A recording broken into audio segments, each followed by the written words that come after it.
बिस्मिल्लाहिर्रहमानिर्रहीम। अस्सलाम वालेकुम दोस्तों, आप सबके खिदमत में हाज़िर है जी अदनान मायार। और इस वक्त मैं इस्लामाबाद सब्ज़ी मंडी में मौजूद हूँ और आज का रेट है जी टमाटर का, यानी 25 अप्रैल 2025 को इस्लामाबाद सब्ज़ी मंडी में रात के बोली में टमाटर का रेट चल रहा था जी।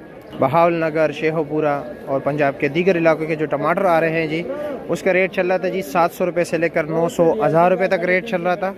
चूँकि लड़काने के टमाटर नहीं हैं, नहायत ही कम आ रहे हैं। जिस तरह के आप लोगों को मालूम है, रास्ते बंद है, जिसकी वजह से, बंदिश की वजह से टमाटर भी नहायत ही कम आ रहे हैं। तो ये रेट इसलिए बढ़ गया है और मुझे लगता है कि ये आर्जी है। और जैसे ही जी रास्ते खुल जाएंगे तो इंशाअल्लाह ताला उम्मीद है टमाटर बहुत ज़्यादा होंगे, क्योंकि रास्ते में फंसे हुए। लेकिन उसमें ये होगा जी कि टमाटर और फिर उसमें गीलापन होगा, यानी काफ़ी ज़्यादा पानी छोड़ रहा है। आपको पता है जी टमाटर रोकने वाली चीज़ है नहीं, तो इसी वजह से चलो जी हमारा काम है आपको रेट बताना। जिस तरह हमने बताया तो रेट ये इसका चल रहा था जी तकरीबन 700 900 1000 रुपये तक।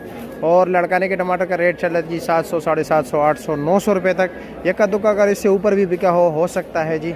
और इस वक्त जो 5 किलो का रेट चल रहा है इस्लामाबाद सब्ज़ी मंडी में, 5 किलो टमाटर का रेट चल रहा है जी 350। नॉर्मल क्वालिटी अच्छे टमाटर जो है 400 रुपये बिक रहे हैं, 80 और 450 भी बिक रहे हैं, 90 रुपये किलो भी बिक रहे हैं। यानी 70 80 90 रुपये किलो बिक रहे हैं। जो बिल्कुल नॉर्मल क्वालिटी के वो 60 रुपये किलो बिक रहे हैं।